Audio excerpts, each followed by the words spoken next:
Welcome to the Hurdle Podcast, Week 17 reactions. Bailey, how you doing, my guy? Doing good, doing good. Came back from a basketball game, chilling. Got to watch Ben finish his career off right.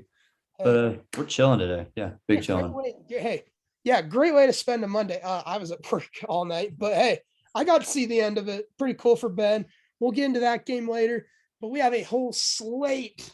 The NFL goes, "Hey, Hurdle Podcast, here's the content. Run with it."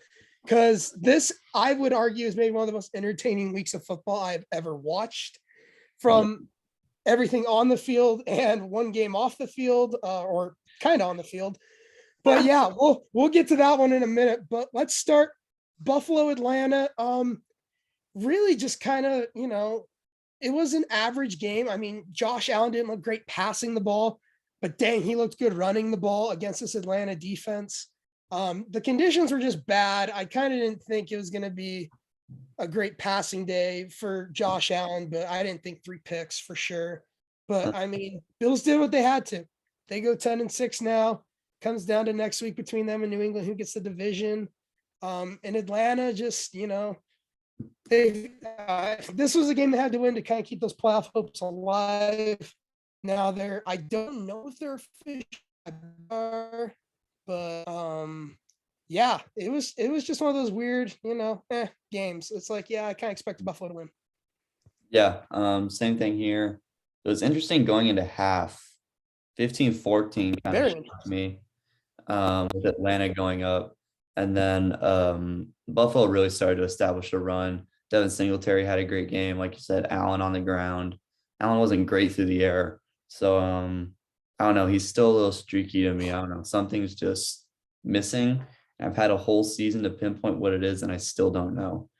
Because now he's got a run game because Singletary had a great game with 23 carries, 110 yards, and a touchdown on top of that. So interesting to see what was going on. Buffalo's defense played fantastic in the second half, didn't give up a single point, complete shutout, and it didn't give up 2 of the 15 because that was a safety.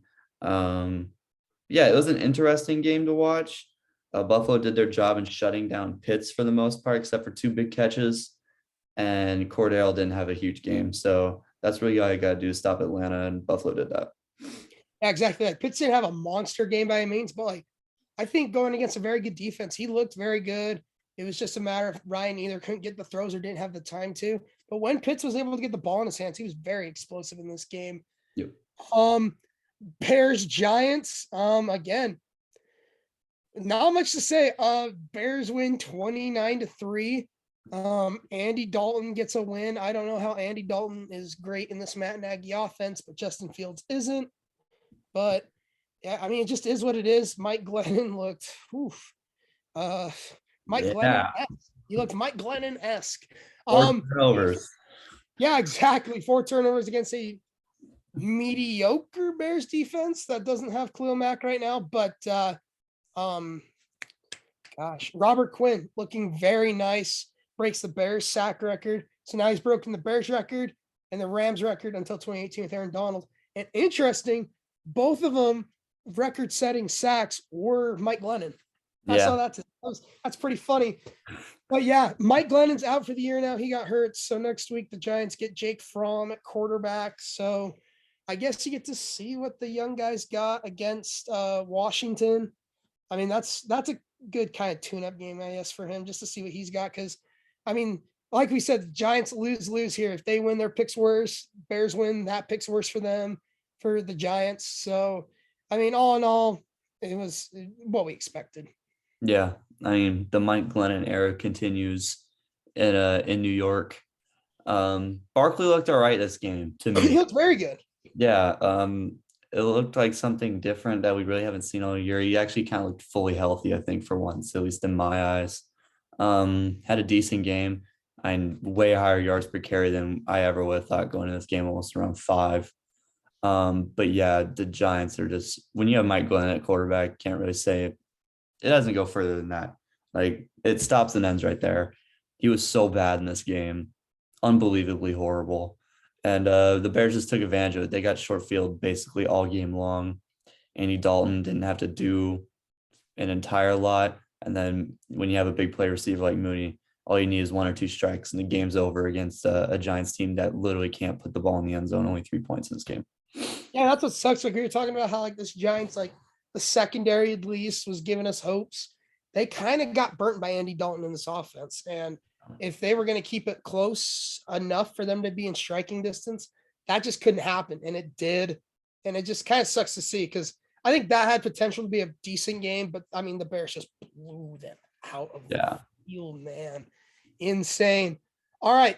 Game of the week. This has to be. I don't care who says what. Yeah. Bengals, Chiefs. Oh my gosh, what a game. This was a classic. This was fun to watch. Joe Burrow goes off for 446 and 4 touchdowns when they get the win there. Jamar Chase, 11 catches, 266 and 3 touchdowns. That is insane. This like connection between those two going back to LSU is really paying off for the Bengals right now because they, for most of this game, were not in the lead. Fourth quarter, right after halftime, they blank the Chiefs in the third quarter. They hold them to 3 in the fourth, and they score 17 of their own to get the win. Chiefs looked like Mahomes had like 260 and 2. You expect more out of Mahomes. You expect more out of a guy like Travis Kelce and Tyreek Hill because they just were kind of non-existent in this game. It was really the running game and a few touchdowns from Mahomes that really kept him in it. But I kind of want to talk about, you can give your opinion too, Bailey. As I was watching the game, I loved that Zach Taylor was going for it late because, like, you kick the field goal, sure, you go up 3, but you give Mahomes the ball with 50-plus seconds. Mahomes can get a team in field goal range with that. Instead, goes for it, draws the penalty, and then they pretty much kneel it out and kick the field goal with 2 seconds anyway. I mean, ballsy call. A lot of these young coaches like him and Staley over in LA are just really going for these 4th downs when a lot of other coaches wouldn't. Yeah. Kind of disagree. I think going for it on 4th, like when we're talking on like the 8-yard line, there's 50 seconds left. I understand Mahomes can get you into field goal range. That just forces overtime. It's not going to win them the game by any means. And of course, Mahomes is a great quarterback, and that gives the Chiefs another opportunity to win in overtime, but also gives you another opportunity to win in overtime.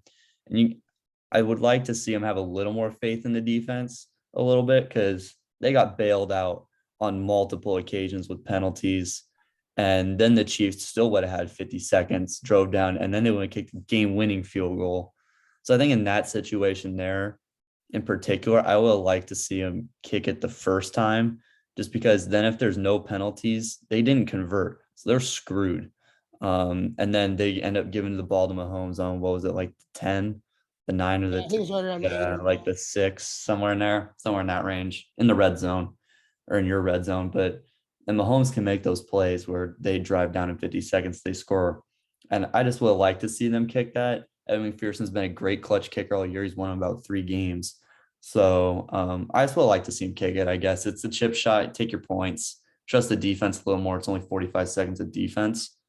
Granted, it's against the Chiefs, but I think either way, you could have. I just would like to see him kick it personally, especially since they kicked it the second time. There was so much drama just leading up to that field goal. It ended up paying off for him, but you're not going to get like what was it, like 4 or 5 years ago? It was Chiefs Raiders where they had like 21 plays to end the game. And it was ridiculous. Like that's kind of what this was. And it ended up paying off in their favor, but I don't know. I think when it comes playoff time, take your points. Like just take your points. It's much simpler that way. And I just think when you have guys like Jesse Bates and Trey Hendrickson there on your defense, I don't love the Cincinnati defense by any means. I think you got to trust those guys to make one play in the clutch. And if you don't, you just go to overtime. It's whatever. And Joe Burrow was balling out. They couldn't stop your offense. So you just needed the coin flip, really. Your odds are a little more favorable. I don't know if you have a response on that. Well, I agree with that. Like you've held them to 3 the whole, second half. Mm-hmm. But I kind of liked going for it because then, I mean, obviously on the 4th down play where the penalty was, Burrow gets hurt. Mm-hmm. So then, I mean, If you go to overtime, What was the it? Chiefs, Brandon Allen had to come in or something? yeah, Brandon Allen came in and kneeled it out just to, kill time. But like if you go to overtime there and you don't have Burrow, that's like I'm sure that like that had nothing to do with it because it was fourth down anyway, and the penalty Yeah. was already called. But like that would have just sucked if you do tie it, let's say, Mhm. and they go down and kick the field goal and tie it and send it to overtime, and you don't have Joe Burrow. So I mean, I totally agree. Like playoff time, you can't do that shit. Like Yeah. you take your points and because every point matters in the playoffs. Because you lose, you're done. Yeah. This game, I think, it was to secure the division. You go for the gamble. Like, okay, worst case scenario, like the Ravens, I don't think anyone thought had a shot against the Rams, which we'll get into later. So maybe it's just one of those situations where they're like, if we don't get it, all right, we still have the lead over Yeah. the Ravens. I don't know if that played into it, but I could see it. But great game. Yeah. So far. As far as the game goes, good God, Jamar Chase was absolutely ridiculous in this game. Every jump ball he came down with, the toe taps on the sidelines he came down with. He basically did what Jackson Smith-Njigba did in the Rose Bowl about a week ago, not even. Yeah, that was an absolutely incredible performance. When I first started to watch the game, the Chiefs started out with 3 straight touchdown drives. I was like, oh, this game's over. Like they're not coming back. I said, there's literally no way. It's 28, 17 going into half. Still a little skeptical because I believe the Chiefs got the ball at half. And then Cincinnati's defense really showed up in that second half, held them to 3 points. I mean, really Mahomes was just having his way. That entire first half, they were running such a balanced offense. It was the best KC has looked all year, in my opinion, was the first half. That first quarter and a half where they were up 21-7, 28-7, something like that. And Joe Burrow really just turned it on. It was pretty impressive to see how he played against a Cincinnati or a Kansas City defense that's been so good this year. And yeah, they really just flipped the switch on him, and it was pretty impressive. It's a statement win from Cincinnati in a game that A, seals the division, but B, puts the league on notice, I think. I was going to say, now you look at it and you go, all right, since he's the 3 right now, and they would be matched up if it ended today against the Colts. That's a very fun matchup. You get the run game and Jonathan Taylor against this aired out Bengals offense. That would be such a fun first round matchup, but Colts still got to take care of business next week. And the Titans have the 1 seed now, which they really need. I was going to say, here we go, transitioning to the next game. Titans throttle the Dolphins, making my pick look absolutely terrible. Titans win 34-3. Miami's done now. They are at. And it was as simple as I hate to say it, Tannehill looked okay. Like when Tannehill's looking good, this team is very scary. But at the same time, also, the running game with Devontae Foreman this week with 26 carries, 132 and a touchdown is really what put them over the top. And just Miami couldn't contend with them point wise. And like you said, Titans now at the 1 spot with the Chiefs loss. So all the Titans need to do next week is beat the Houston Texans to secure the 1 seed, get the bye, and give Derrick Henry time to get back. Because they have, I think, until the end of the week to take him off the IR around that time. So then they take him off the IR. He's available for their, I guess, first playoff game, second round with the bye. And that is a scary thought, a Derrick Henry with rest coming off an injury that I feel bad for whoever would have to play Tennessee in that situation.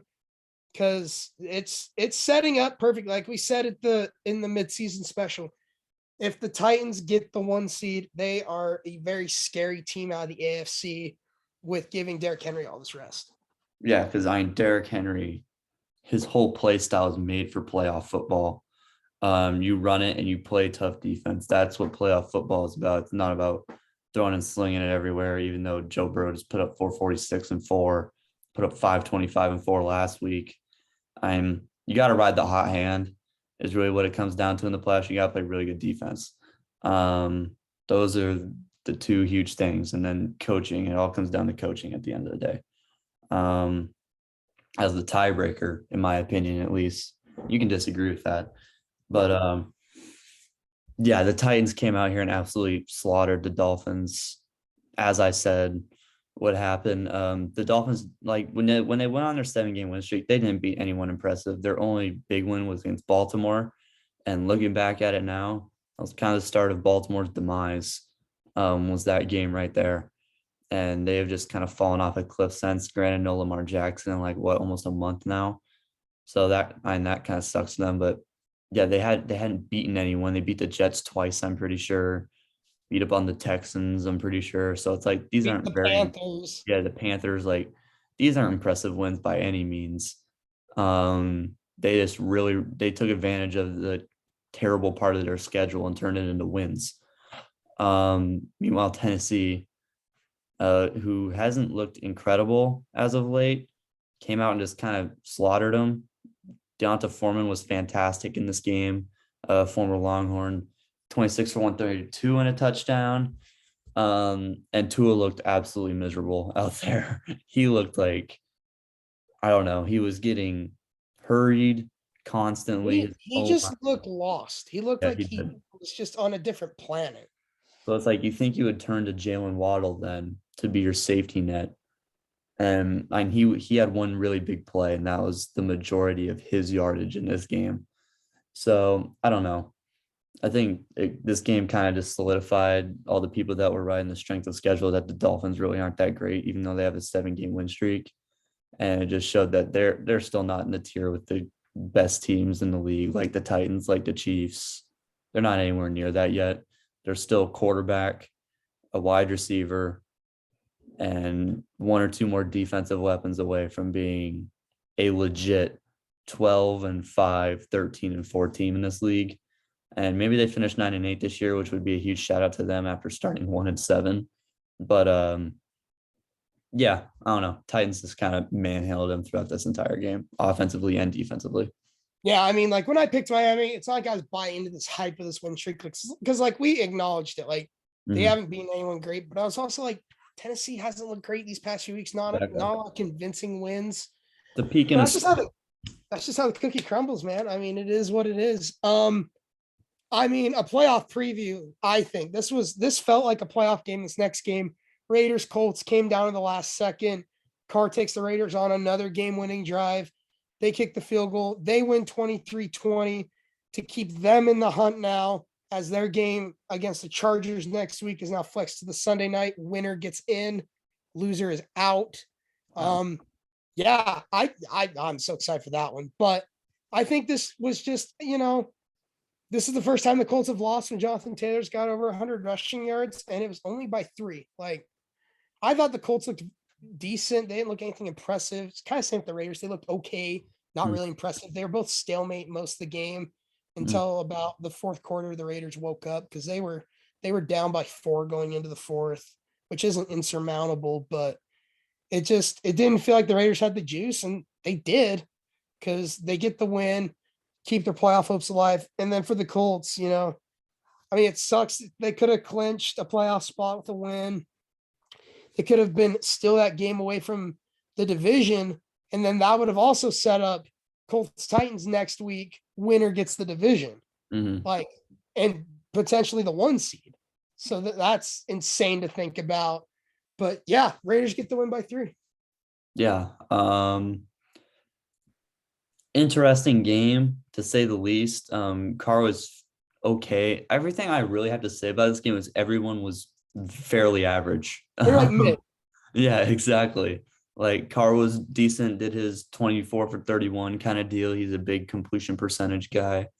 Same thing with Kirk Cousins. They played almost the same way.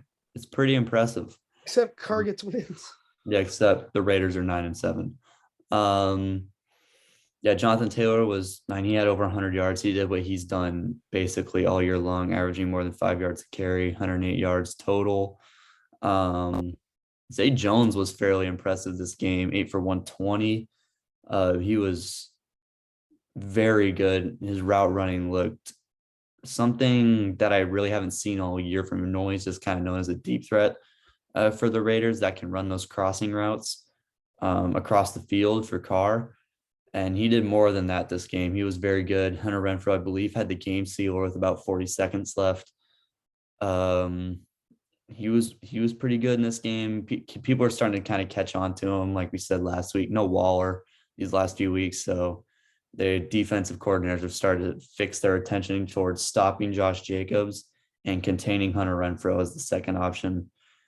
But yeah, the Raiders somehow pull out another one. I really don't understand how this team wins football games, but they end up doing it in the long run. And congrats to them because they're really fighting for a playoff spot now. Yeah, it's going to be entertaining. Usually the last week of the year, it's like, oh, do you rest your guys, yada, yada. I think every team has a lot to play for. Every team is going to be playing their starters. Mm-hmm. At least in my opinion. Maybe not. Well, yeah, Arizona will. Well, maybe. They're playing Seattle. We'll see. But yeah, the next one. Oh, we thought it might be kind of close. We thought it might be within 10. Yeah, the Jags put up 10, but this Patriot offense put up 50 points. Like, what? What are we talking about here? A Patriots offense putting up 50 points? But that's what happened. That's what happens when we play Jacksonville. Trevor Lawrence outside the picks was really good, but again, that's not saying much. That's not saying much because you were playing Belichick. Outside the picks, almost 200 and a touchdown against the New England D's would have been impressive, but he had 3 picks. Mac Jones, his 225, 227, 3 touchdowns. Really, it was Ramondre Stevenson who really carried this offense with the 19 carries, 107 and 2 touchdowns. He looked very impressive. He was the go-to when things got tough on third or in the red zone. But yeah, not a lot to say. Laquan Treadwell, again, is the leading receiver for the Jags. I don't get it, but he is. So, but yeah, not really anything, crazy from the Patriots, but they still have a shot for the division, so that's going to be kind of interesting going into next week. But Bills play. Bills play the Jets, so. After the Jets this week, we saw the Jets played this week, but yeah, that's the next game we'll talk about. But yeah, very just dominant win by the Patriots, like they seem to always do.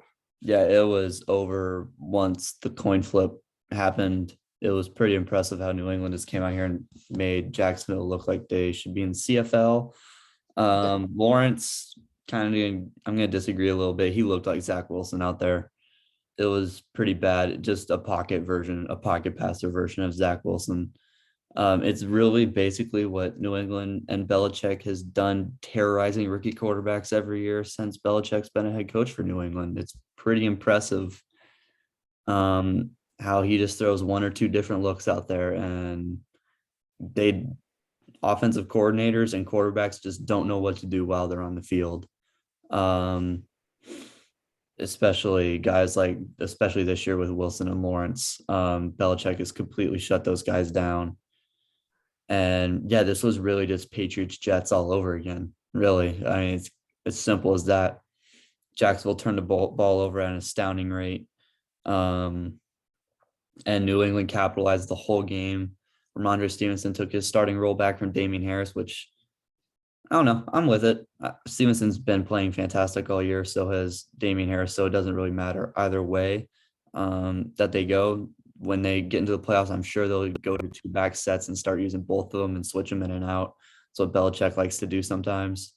When you think of guys like LeGarrette Blount and James White, that's kind of where I go with that. But yeah, New England came out and absolutely thrashed these guys. It was no contest from the jump. Yeah, for sure. Okay, maybe the most interesting game of the week for multiple reasons. The Jets were beating the Bucks for 49 minutes and not 40. My math is terrible. 59 minutes and 45 seconds.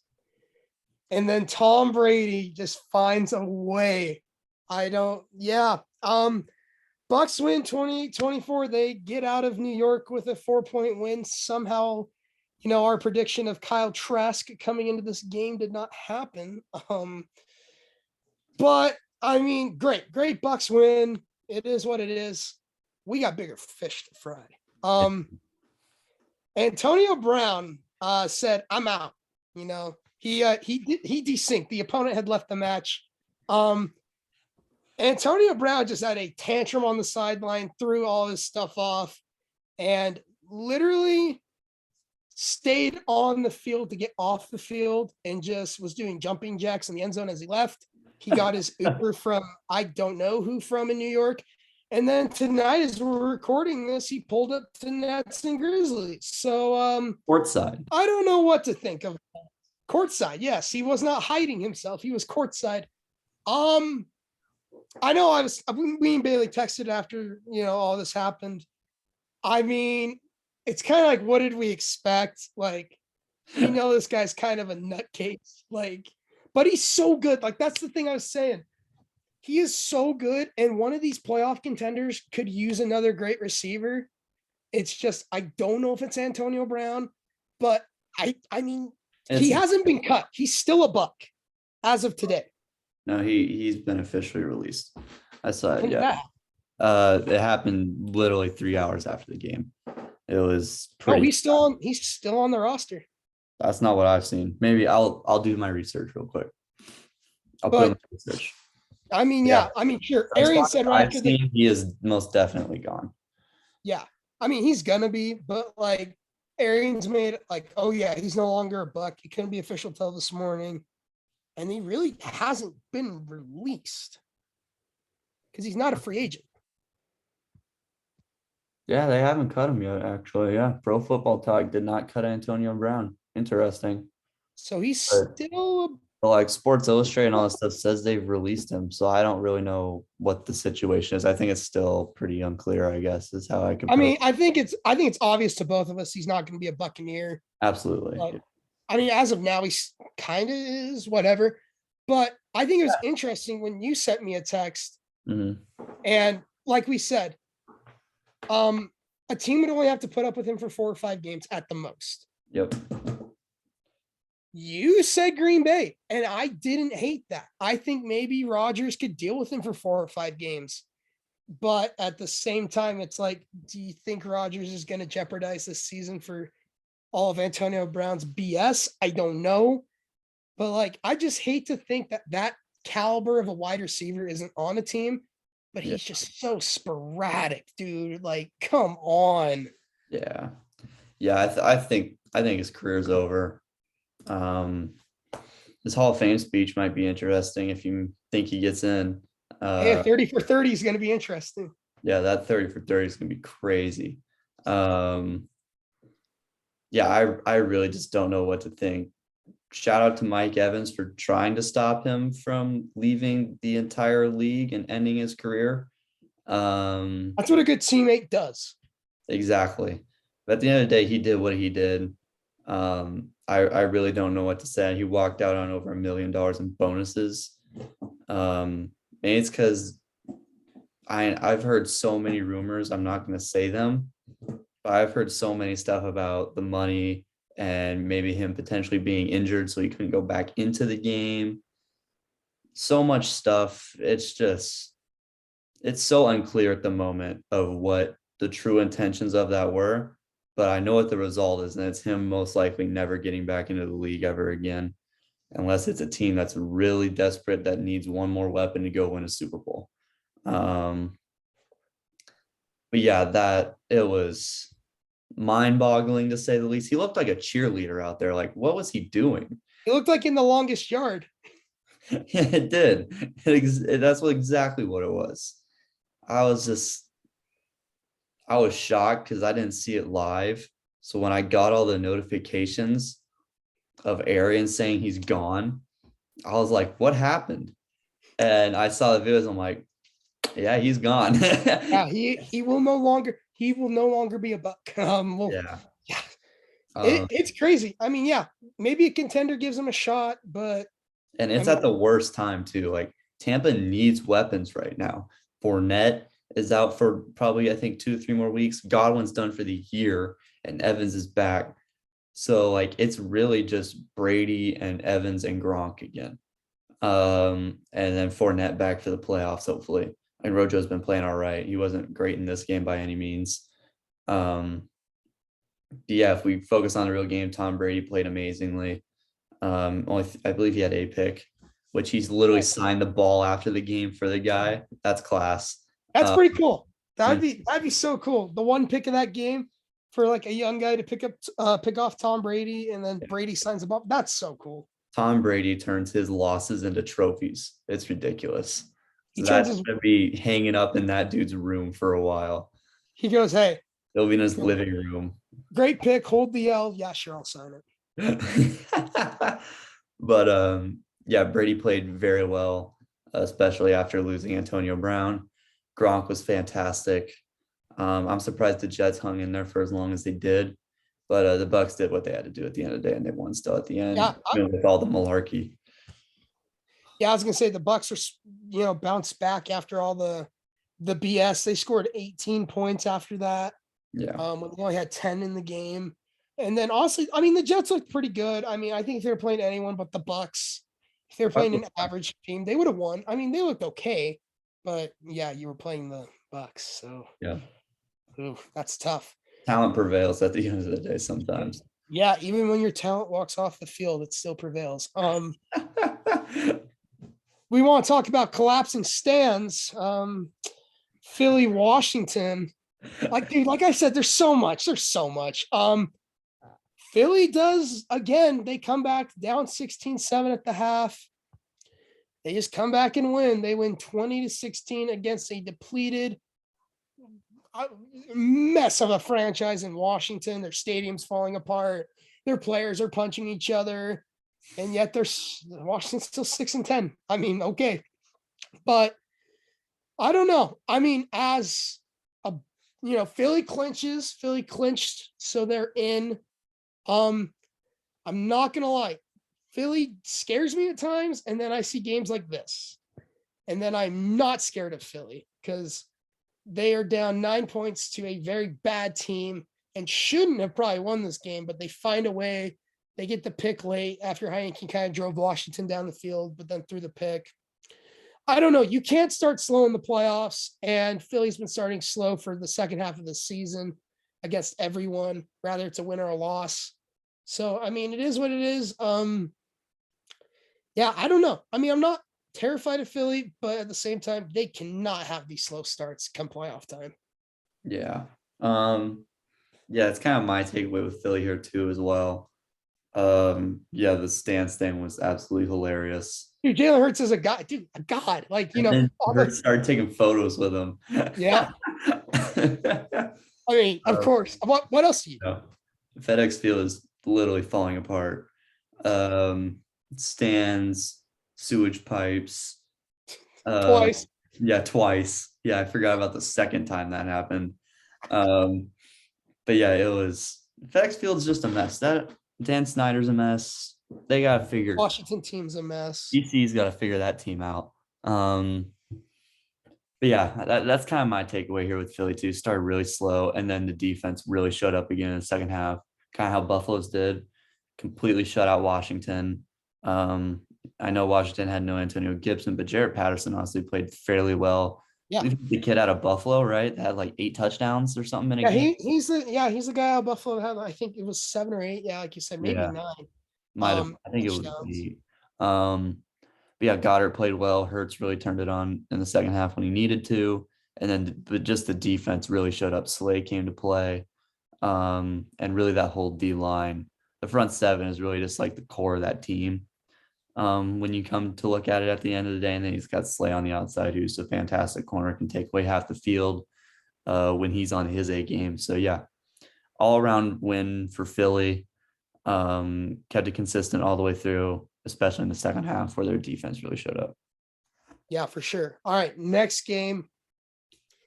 Rams at Baltimore. Rams squeak out a win by a point, 20-19. I mean, it sounds like a broken record. We keep saying it. Matthew Stafford he's something, all right. He looked horrible. He's looked terrible of late. I remember when we're like, dude, he's looking like an MVP. this guy should have gotten out of Detroit a long time ago. He's looking like Detroit Matt Stafford. These 300-yard passing games with 2 touchdowns and 2 picks, one of them being a pick 6.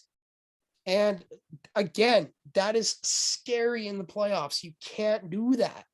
But I mean, they squeak out a win against a very short-handed Baltimore team. Tyler Huntley played all right, nothing spectacular. He still looked very, for the position he was in, still looks pretty good. But I mean, just not enough against this Rams defense, who really showed up when they had to win this game. Von Miller gets the sack at the end. Aaron Donald could not be blocked in this game. And I like every week, but yeah, I mean, they just did enough. The defense did enough to help the Rams win this game because the offense didn't do much. I mean, again, Sony Michel gets a touchdown, 75 yards on 19 carries. Cooper Kupp did his thing. But yeah, I don't know about this Rams team right now. They don't look complete offensively right now. It's like we've said, the run game is what's going to help the Rams later in the year in the playoffs if they're going to make a run for it, because Stafford is very concerning right now. Yeah. This team lives and dies with Stafford, really. And you saw how much they invested into him, trading Goff away, which he's a stud. And the 2 first-round picks. Don't forget about those. Yeah. And the 2 first-round picks. So they're ride or die with Matt Stafford. And right now, Stafford's dying and they're somehow living. It's pretty impressive. This defense is really carrying a large load right now. And Stafford needs to take his fair share off because Cooper Kupp and Sony Michel can only do so much. And Odell, he's quieted down a little bit after those 2 pretty big weeks that he had. Still scored, but yeah. Still scored. But yeah, he's quieting down a little bit. I think McVay's still trying to figure out how to get him in the offense more proficiently, I guess is how I would put that. But yeah, Stafford was horrific in this game. 2 picks, one being a pick 6, like you said. He basically bought the Ravens time to try and win this game, and the Ravens still couldn't capitalize on no Tyler Huntley.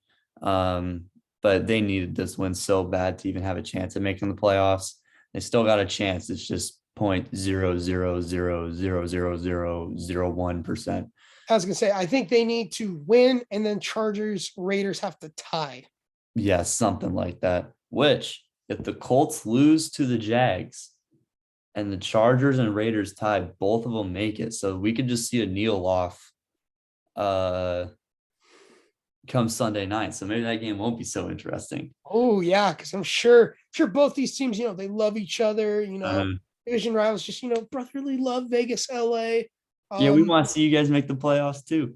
Yeah, we want to see 3 teams from our division make it just to show how good we are. Could you imagine buying a ticket to that game if it was a kneel off? Oh, I'd be so livid. Oh, could you imagine? Oh, I'd be so mad. But I doubt that happens. But fine, if they're smart and they don't want any of their guys to get hurt going into the playoffs. Just saying, it's kind of big brain. Big brain. But yeah, as far as this LA team goes, Stafford just hasn't really been impressive as of late.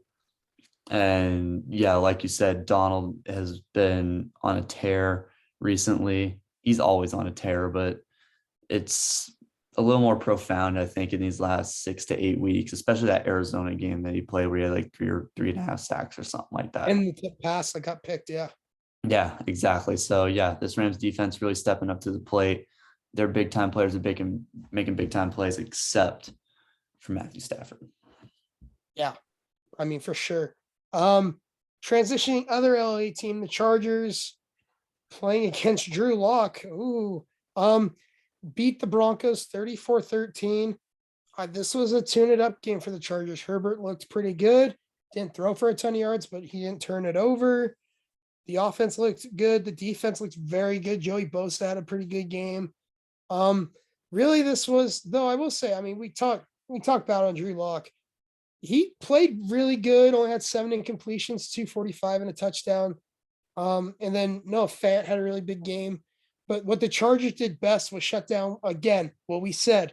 They had to shut down their own game for the Broncos. They did that. And It was as simple as that. That's how the Chargers win, is taking your best strength out of it and then just doing enough on offense. And that's what they did.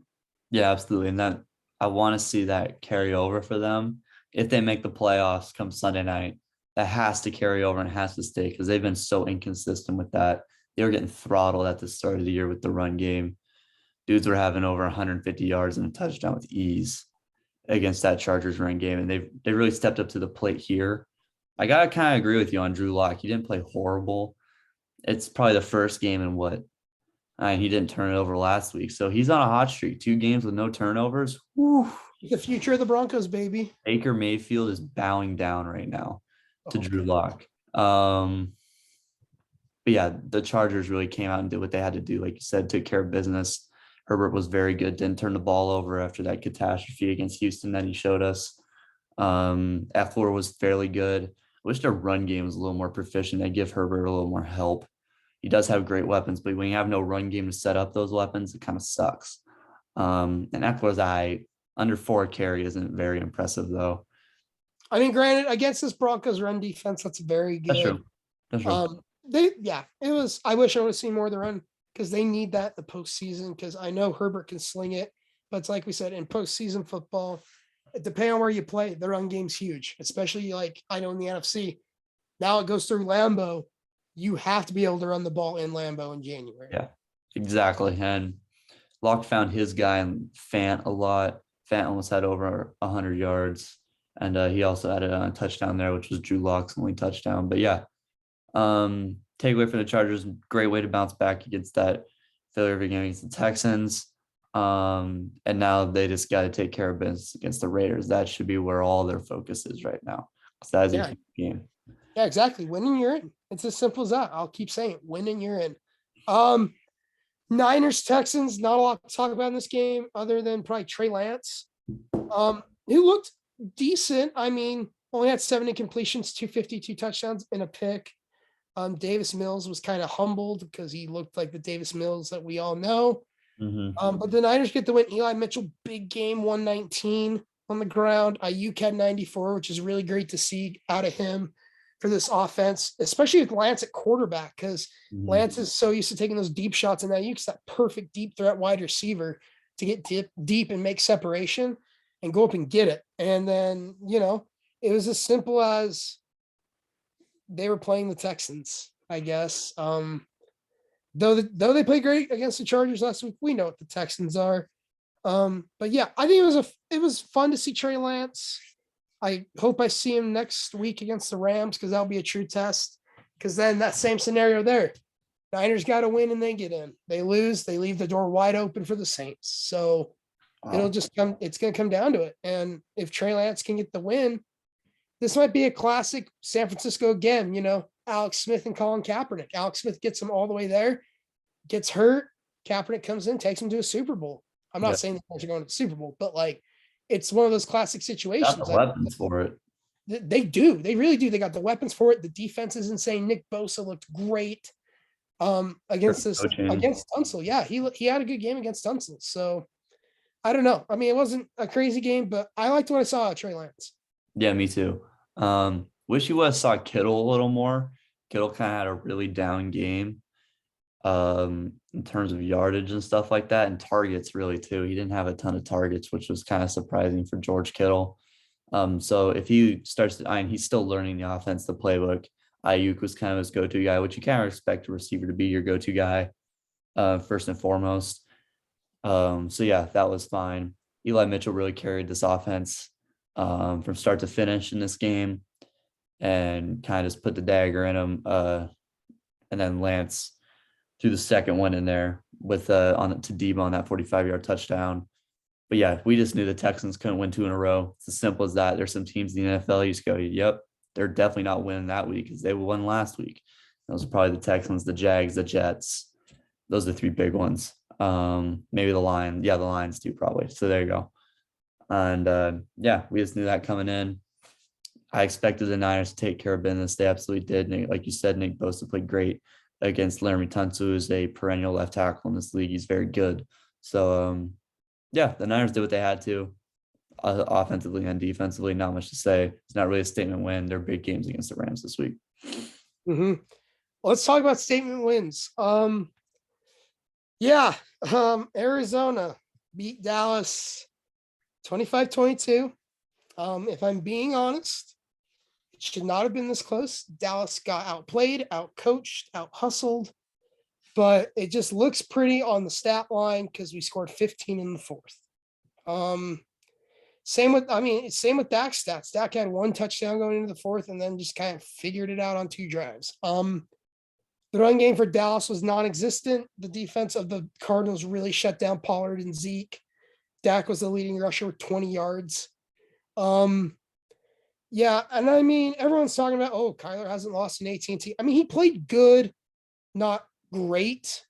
Yeah. I mean, this was really the Cardinals defense showing up and winning a game. Because frankly, if Dallas would have been on point, this could have been a interesting game.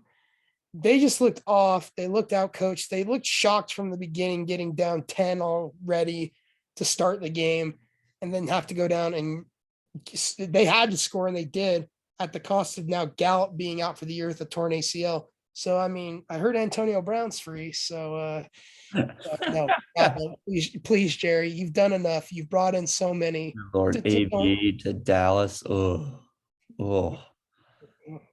don't want it, but I wouldn't want it either, honestly.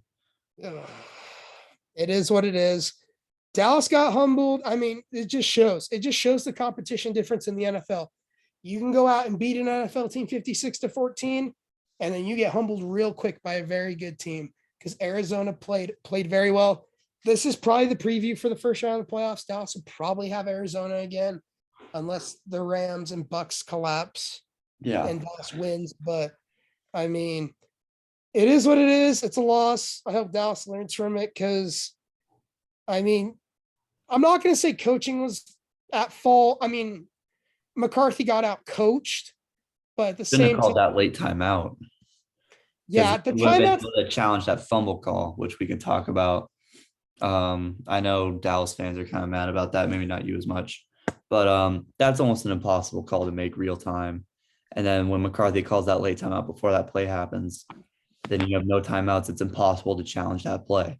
So, and I don't think that was under 2 minutes. So it doesn't go to the booth either in New York. So it's, I mean, it could have gone to the booth. It's up to upstairs and the officials. Yeah. But I mean, yeah, like you said, like, honestly, the fact that his knee didn't touch the ground is the most impressive thing, because he had probably 600 pounds of players on his back, and somehow his knee didn't touch. Like, I don't know, but like, you can't get on the rest of that. Like, he's literally over the top of the ball with 3 dudes surrounding him. It's an impossible call to make real time to say if he fumbled or not.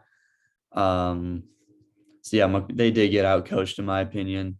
Trayvon Diggs got burnt like toast by AJ Green on a double move. Yeah, by AJ Green. I think that was like a 35-yard touchdown.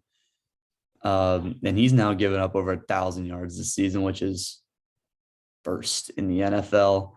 So congrats, you got your number 1 in picks, but you're number 1 in yards given up. I will take AJ Terrell over that any day of the week. Personally, if you like the guy that goes and gets you turnovers, gives up 1,000 yards on the year, be my guest. But I will take the guy who's given up like 310 all year.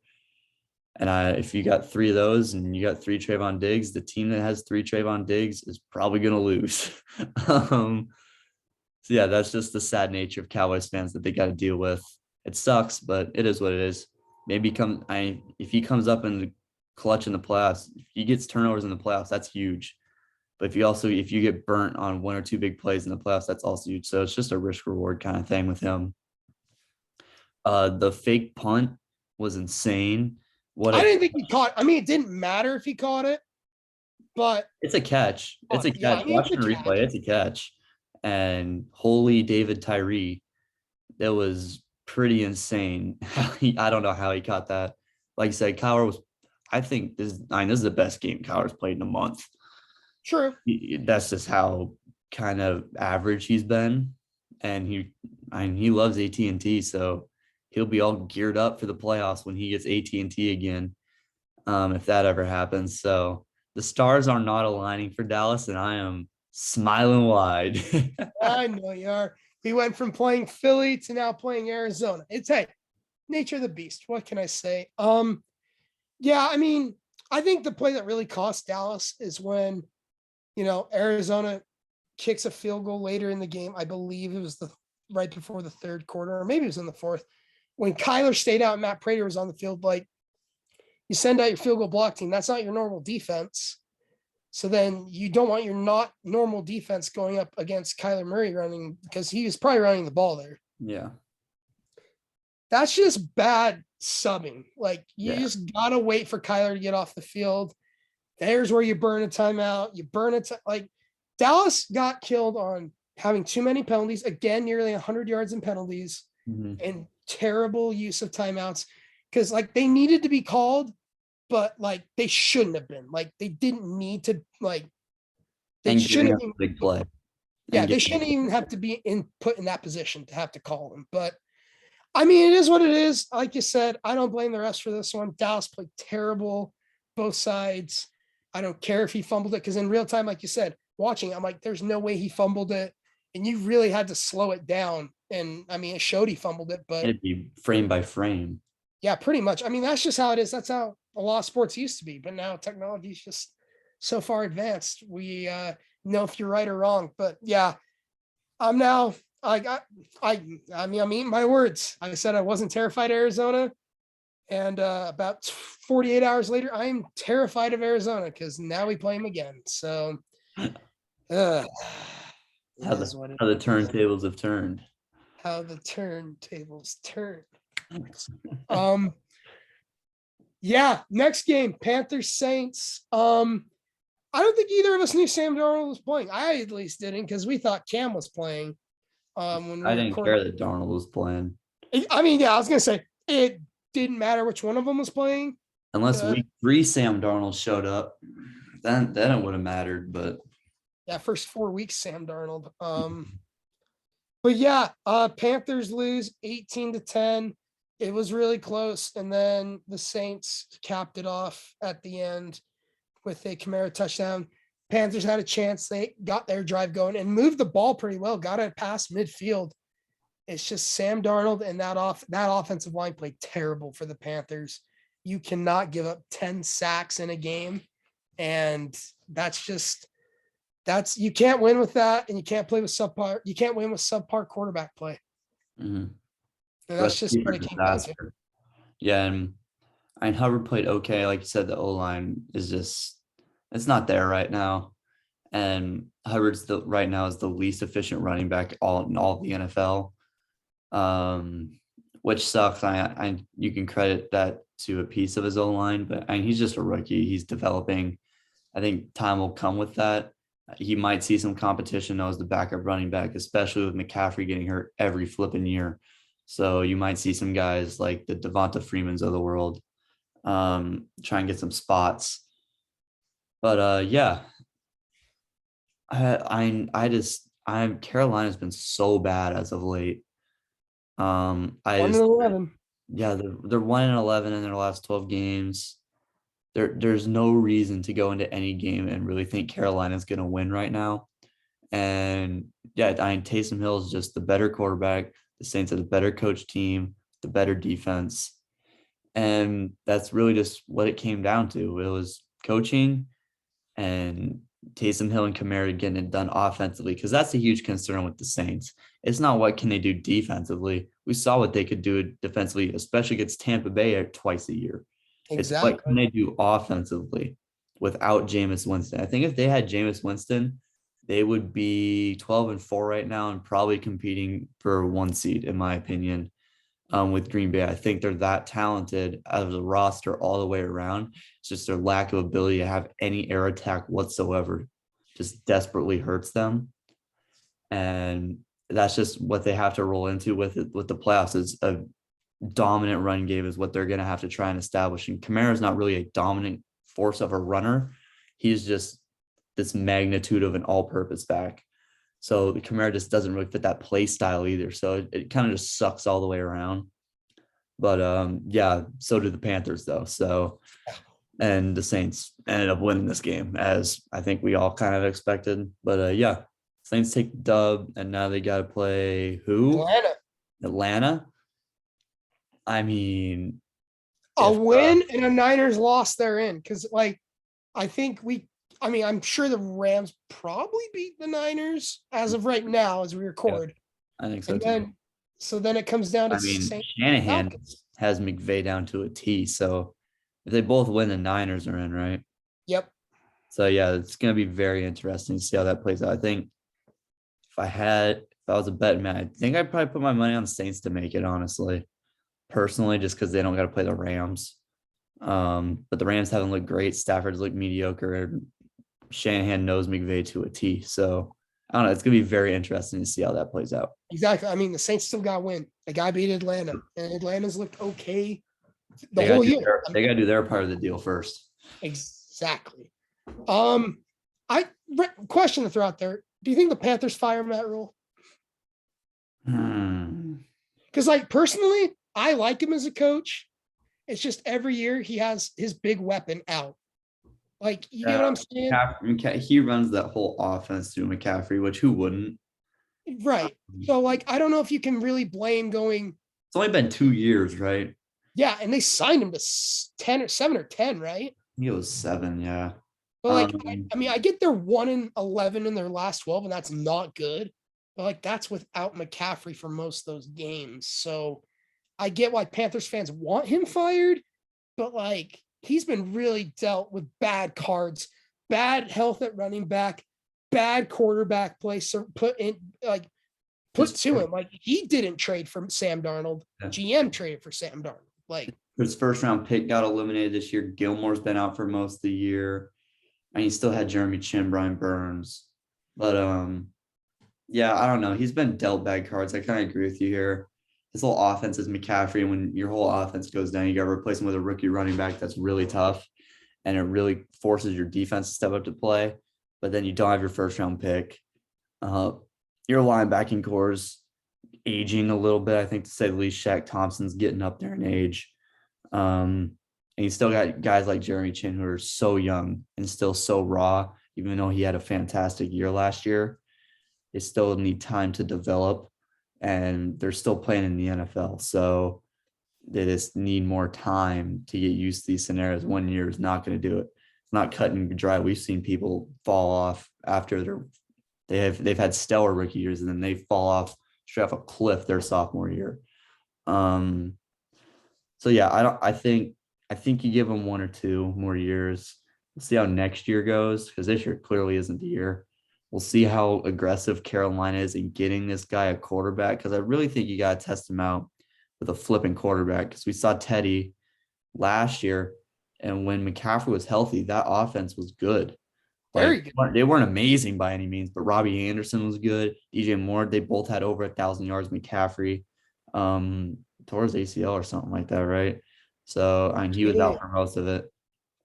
I think he played like the first 3 games or something like that.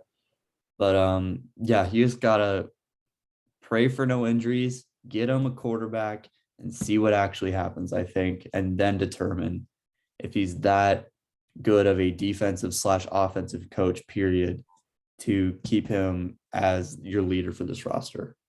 Yeah, for sure. Carolina does have their pick. Yeah.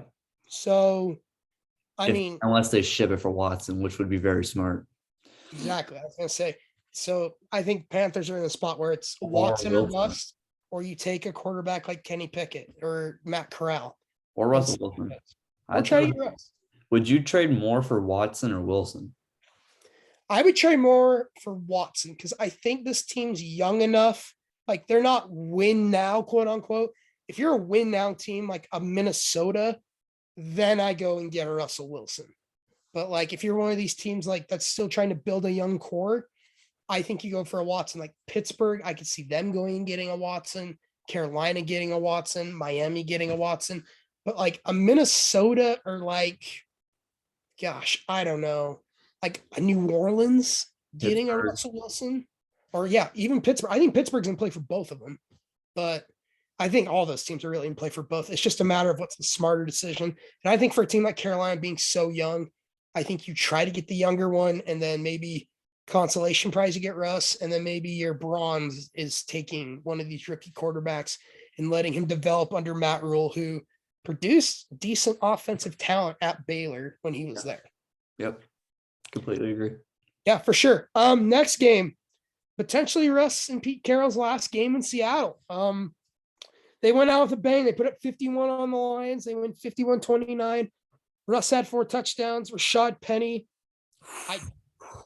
What's insane is nice, dude. when I heard the end of the broadcast, they didn't pick up his fourth year option because he was a second round pick, so first round. So he was first rounder, yeah, fifth year. So it's 5th year. They didn't pick it up. They're regretting that right now. So yeah, do you pay him off of 4 games? Because I think the expectation when they drafted him was something along this, like maybe not replace Chris Carson. Was replace Chris Carson and maybe replace what that Marshawn Lynch-esque Seattle team was with the run game. In the last 4 games, he's looked like it. But yeah, he's been remarkable. Do you invest that much off of 4 games? I don't know.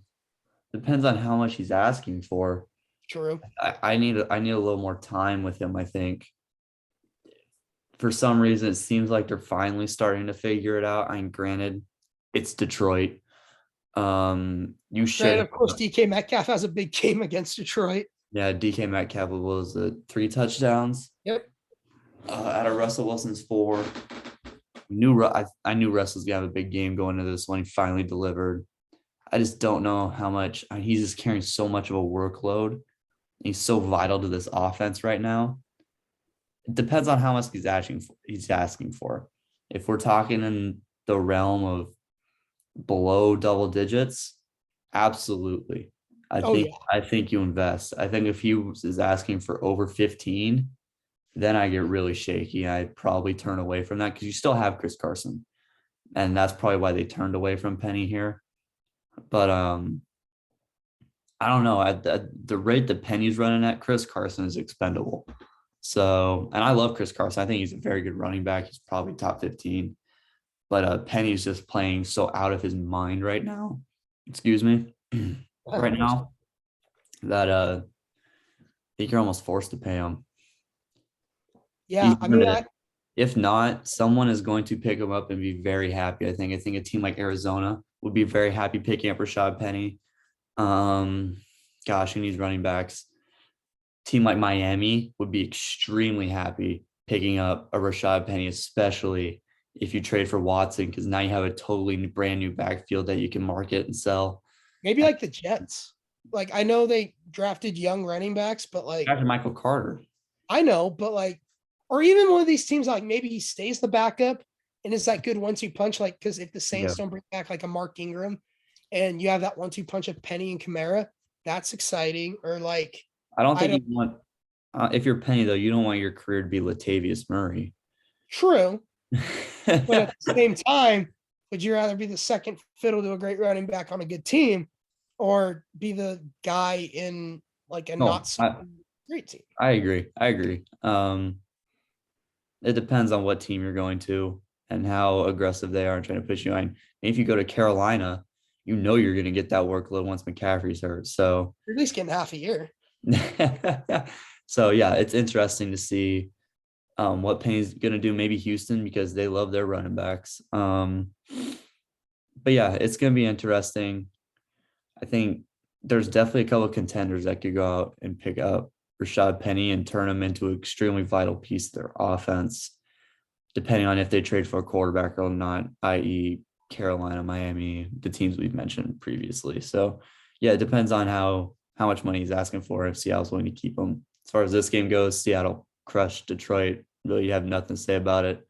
The offense finally showed up and delivered. DK was fantastic, and Penny was absolutely ridiculous. He, like, the past 4 weeks, we could argue putting up Jonathan Taylor-esque numbers. He's been fantasy's running back numero uno in the past month. Yeah, you picked him up to big brain in our big brain picked him up. The flipping league, man. Yeah, it is what it is. I think the only bright spot for the Lions. Thank you. I think the only bright spot for the Lions this whole year, other than like Swift and Hawkinson, has really been Amon-Ra St. Brown. He looked very good in this game. 8 for 111 and a touchdown. He just finds ways to get open, and he doesn't mess up on his opportunities. He's basically the Rashad Penny of wide receivers. I mean, he's really broken out in this last month as a rookie at a USC, right? Yes. Yeah. So, yeah, I mean, he's just been fantastic, really filling that role. I think because Hawkinson's done for the year. So it's like where the target's going to go, because Swift was also out for the 3 games for this. He was absolutely horrific in this game, if I'm not mistaken. But yeah, I mean, he's really just gotten all the workload, and he's made his opportunity with it. Yeah, for sure. Sunday night cap, we don't got to talk about it long because I know you don't want to. Like we said, I was pretty close with 28. I was right there. 30, 31. Yeah, I mean, we were riding high. We maybe shot a little too high, but Packers dominate the Vikings, eliminating the Vikings. Packers secure the 1 seed. They win 37-10. I mean, it's kind of like what we expected. Sean Mannion being at quarterback against Rodgers in January in Lambeau with the number 1 seed on the line. Wrap. I expected nothing else. Really, it was just kind of like Dalvin Cook non-existent. He only had 9 carries for 13 yards. Yeah, I don't know what that's about. I don't know what that's about, and I don't know what the Kellen Mond. He should get 30 carries. And God, did you see the press conference after? Like, what is Zimmer doing? He wants to lose his job. He's asking for it. Yeah, they asked him his wish. They asked him why Kellen Mond didn't play and like why he didn't want to see anything of Kellen Mond, and he goes, "Well, I see him every day." Dude, no shit, dude. But like your future at quarterback, if Cousins either A gets hurt or you don't bring him back, is Kellen Mond. It's not Sean Mannion. No. I don't get why in a game like this where you really have nothing. I mean, you had a lot to lose, but like, technically they still had a shot at the playoffs. But like the 4th quarter hit and Mannion was still playing, I'm like, well, A, I wasn't watching. I was gonna say I didn't watch it. But B, he shouldn't be in the game. Mon should be in the game whether you want to see him or not, or you see him at practice every day or not. We don't care about if you see him at practice every day or not. We want to see him on the football field actually making throws, and for us physically to see if he has potential or not. I know it's Green Bay. I know Green Bay is 13-3. They're the first team in NFL history with 3 straight 13-win seasons. I do not care. Congrats, Green Bay. I mean, bravo. You're a fantastic franchise as of late. But as the future of Minnesota and me being a Vikings fan, Kellen Mond needs to be on that football field next week. If Kellen Mond is not playing, because screw Kirk Cousins, I don't want to watch him play football ever again. If Kellen Mond is not playing, I'm going to be furious. And I think it's time for Zimmer to go. Me and my dad have been having this argument for a little bit. If it's actually the coaching that's the problem, yes and no. But Zimmer's just really getting on my nerves lately, and I really like Mike Zimmer, and it sucks. Just make him the defensive coordinator or something. I know that's a blow for a person to take, to be basically demoted, but he's still, I think, a decent defensive coach. They don't really have great defensive weapons, and when you don't have to manage an offense as bloated with Kirk Cousins, it takes a load off, and he can really focus in and do what he does best, which is defensive coordinating a game, like we saw with those older games when they were making NFC championships against the Eagles, with Case Keenum playing quarterback and physically like a top 5 defense when he was there, like when he first showed up. So yeah, I think you got to get back to doing what he does best, which is defensive coordinating. I think Seattle needs to do the same thing with Pete Carroll. If you want to keep Pete Carroll in the organization, make him a defensive coordinator. And just move on from there. They need a different head coach. They need a new face of this franchise that can actually lead and not do stupid stuff to the media. Belichick's been in the league for 40 years and he hasn't said more than 4 words. So, and he's the greatest coach of all time. So yeah, Sorry, there's my rant. No, go ahead. I mean, I think you're very fair. Like, I like Zimmer too as a head coach. I like him as a person, but with the pool of coaches available right now, I think you have to take a shot on one. Like, it doesn't have to be these flashy, like a Kellen Mond, but maybe like I know he's probably getting the Jacksonville job, but like a Doug Peterson. I think Doug Peterson would be great in Minnesota with how established that defense is and how he turned around that Philly offense when he was there. I think that'd be great for Minnesota. But I mean, it is what it is. Like you said, I really want to see Kellen Mond next week against the Bears, maybe against Justin Fields, I mean, rather than Kirk Cousins when because you have nothing to play for. yeah. I mean, personally, Bieniemy is my guy. I was gonna say love Bieniemy's another one. And Bieniemy, I think, is the crown jewel in this whole head coaching carousel that the NFL is going to experience this year. He's been my crown jewel for like the past 4 years, just because of what Kansas City's offense is going to be doing. I honestly don't think he leaves, but I think you got to go pursue guys like that. Guys like Josh McDaniels, I think. I mean, he's always willing to listen to talks to become a head coach. And Heck, he was we're like inheriting. head coach for like a day. Yeah, he was the head coach for a day. And I really think that job, no offense to McDaniels, he's a fantastic offensive coordinator. Belichick is setting that up so he can just hand it right off to his son. I think that's kind of his genius scheme in this whole thing, is he can just pass this thing right down and have is it Gunner, I believe is his name, take it from there, and then just eliminate McDaniels from the equation, have him be a lifelong OC, which would suck because he's way better than an OC. He deserves a head coaching job. There's probably a few more guys that I'm forgetting here. Peterson is interesting. I just think his RPO kind of scheme, it's a little bit outdated, and he's not a defensive coach. He is a strictly offensive minded coach, which is what we need, honestly. Yeah. Defense isn't the biggest issue. It's how do we win games with this offense and then have Zimmer become the DC, I think, is the solution. Because I think all the Viking fans do like Zimmer as well. I don't really see any issue with Zimmer, except for the kind of the dumb decisions he's been making lately at the quarterback position and talking to the media, specifically just with Kellen Mond. It's been pretty lousy. He's asking to get fired, and I don't want to see him get fired. Yeah, for sure. Like I was gonna say a guy like Dan Quinn, but he's more defensive centric. Yeah. And I just don't think that's what Minnesota needs right now, because like they've had Zimmer for this long, and that's what Zimmer is. But I mean, flip side, I think Rodgers now maybe cements MVP. You can correct me if I'm wrong. I think the eye test would tell you that, yeah.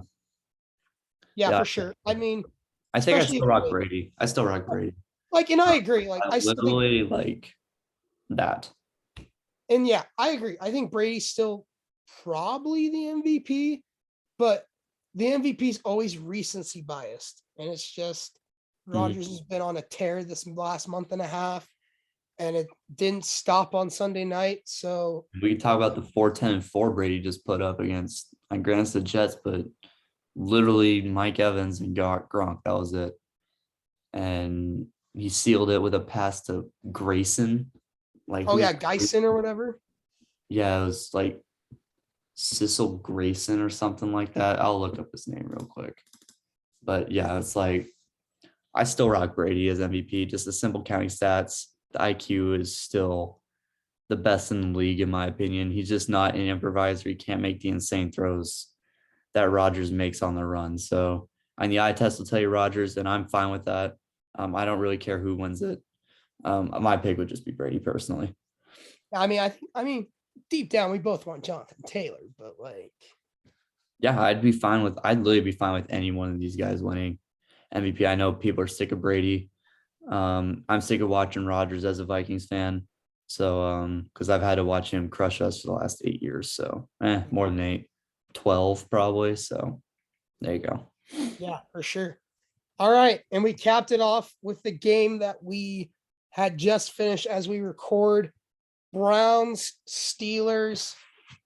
Pittsburgh wins. They win by 12 in Big Ben's last game at home. And really, Big Ben was the like lackluster of this team. Najee has a huge game with 2 touchdowns and really just puts this offense on his back. 88 yards. Insane. And then you flip it defensively. TJ Watt has 4 sacks. Like they were after Baker all night. Now TJ Watt's a sack away from the NFL lead of all time, sack, in a season. And I mean, we'll talk Ben's last game. It is what it is. But I just want to address that because we were talking about before we started recording. All these records are getting broken, and everyone's going to say, "Whoa, it's the extra game." TJ Watt didn't play 2 games this year. And he's been playing with cracked ribs the last 3 games. He had 4 sacks tonight. 4. Ridiculous. It's like insane. It's like we said, Garrett and TJ Watt, if Garrett wanted to make a last late push for Depoy, he had to outperform TJ Watt. No one on that field was outperforming TJ Watt tonight.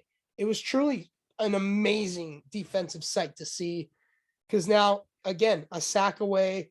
Next week, they play, I believe, Baltimore. Yeah, they play Baltimore. And, Baltimore gave up a ton of sacks against the Rams. So it is possible. I hope it happens. I know Nick won't want to hear that, but I hope it happens because I think if anyone's to do it, it should be TJ Watt just because he is so consistent and so young. I think you could have said JJ a couple of years ago. That's what's insane. Of the like JJ tweeted there's 2 people that have had 20 sacks in back-to-back seasons. And they're both Watts. Yeah. That's insane. But yeah, as far as the game, it was Najee in the defense against, again, lackluster Browns team. Baker threw 2 picks. The run game was all right. Nick Chubb had a 6 stiff arm. Same with Najee. Najee's ridiculous. But they send Ben off right. I don't know what else to say. They do it the right way. Ben goes out with a win at home. Again, they still have another game to play and they still have playoff shots. A lot has to happen, but they still have a shot. But yeah, all around, it was a fun game to watch with all the anticipation going in and really just these guys that have been so consistent all year performing when they needed to. Yeah, absolutely. Congratulations to Ben. Great career. Yeah, and even if he makes the playoffs, and last home game, I'm going to say it now. So, yeah, he's a Hall of Famer, first ballot in my opinion. He's got some of the most iconic moments of all time. Everyone thinks to Santonio Holmes in the back of the end zone against Arizona. Sorry, you're ready to chip in? Well, no, I was just going to say, he is top 10 statistically in almost everything. Yeah, he's top 5 in passing yards. I believe he's 6 in passing touchdowns. He's only 4 behind Marino, so he could pass him in the playoffs if they make it. But yeah, he's just had an absolutely incredible career. The last 3 years you could argue were a little torturous, but he racked up the stats and he's a 2-time Super Bowl winner. So that's something you can never take away from him. Exactly. And he's really just had an absolutely amazing career. So shout out to him and his last game at Hines. But as far as this game goes, like you said, TJ Watt, good Lord, 4 sacks. Najee absolutely carried this offense, 28 carries, no pun intended, 188 yards. The same thing with Chubb on the other side. He had to do his fair share because Baker, I think he's gone. I think he's driving himself out of Cleveland. I think Cleveland fans are sick of him. You think Cleveland goes after Russ? I think they could, yeah. They're win now. And then you get a young guy in Baker, get 2 firsts, two first and a third, and you make that happen. That would take Cleveland to absolutely Super Bowl contenders. Some people had him as dark horses going into this year, and then Baker did what he did for this year. Really, he's the number 1 guy to blame. I know they have no weapons. They'd have to go out and trade for a weapon, which is kind of hard to do when you give up 2 firsts for Russ, but you can make that work. Absolutely. I think you can make that work. You trade. Maybe you just don't have a draft this year. I really think that I personally go into the idea, if you're a win now team, the draft is overrated. Unless you're bringing in super high quality rookies that can make an impact on your roster. Guys like we saw with Tristan Wirfs and Antoine Winfield on the Bucks last year were arguably two of the best 10 players on that entire Bucks roster to those playoffs, especially Winfield. He was absolutely fantastic. So if Cleveland goes into win now mode, you trade a second for, Lord, I wouldn't even know who, or maybe you sign Odell back. Well, I was going to say, Russell do you Wilson. think like if Rodgers does leave Green Bay, maybe a guy like Devontae Adams? Yeah. Or I think Devontae is going to get franchise tag is what I've been hearing, but still Devontae Adams could be, if he decides not to return to Green Bay because Rodgers is leaving. You saw what Jordan Love did. That would be interesting. But yeah, Cleveland, they still have a very bright future. It just rides on the quarterback position. Is this his fifth year? Or this was his fifth year, isn't it? This is his contract year. Yeah, so it's gonna have to be sign and trade if they do it. And he's gonna be asking for $25 million a year, most likely. And after what he did this year, it's not even close to worth $25 million. I would rather have Case Keenum play quarterback for me next year for $5 million and spend my $20 million elsewhere. Personally. Yeah, and go get one or two weapons and just let Keenum. And because we saw what he did with Minnesota. Cook was dominant, and then he got it to Diggs and Thielen when he had to. This year, if you have Keenum, Chubb can be dominant, and you go trade for a weapon or spend your $20 million on a weapon, and Landry's still a decent receiver. You still have great tight ends, and Njoku's a fantastic receiving tight end. He just has to prove it now. If they go get a quarterback, but that's enough on Cleveland's future. I mean, maybe Chris Godwin. He's a free agent. Is he really? Oh wait, no, they signed him. No, they franchised him. No, you're right. They franchised him. I think you're right. Yeah, he could be a free agent. Coming off a torn ACL, which is kind of tough, but yeah, Cleveland definitely still has a bright future. It's just, I think I called it at the start of the year when I said it's Baker's time to go. He is the complete downfall of this roster from back to front. Because I think if you have a Russell Wilson instead of a Baker, this team is at least 11 wins. Yeah.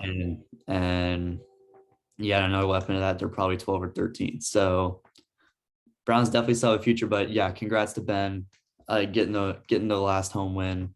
That is absolutely huge for him. Just kind of the cherry on top. Yeah, exactly. And it said it better. But yeah, so that's gonna wrap it up for the week 17 recap. Some great games this week, a lot of controversy, especially coming from the Antonio Brown side of things. And yeah, that's gonna do it. Follow us on Instagram at Hurdle Podcast, HRDL Podcast. Check us out on YouTube here, which is probably where you're watching the video. Hurdle Podcast, type it into the search bar. And I believe, and then if you go to channels, we're fairly easy to find that way. If not, the link is also in the description of our Instagram. So that's another easy way to get to us. If you want to listen to just the audio version of this, go over to Spotify, type in Hurdle Sports, and go to podcast for the first one that pops up. And this one should be at the top of the list. It sorts by newest to oldest. So the recent ones, because sports is a very timely manner, the recent ones will be on top. If you want to go back and check some old ones out too, we'd be very gracious of that. But yeah, that's going to wrap it up for this episode.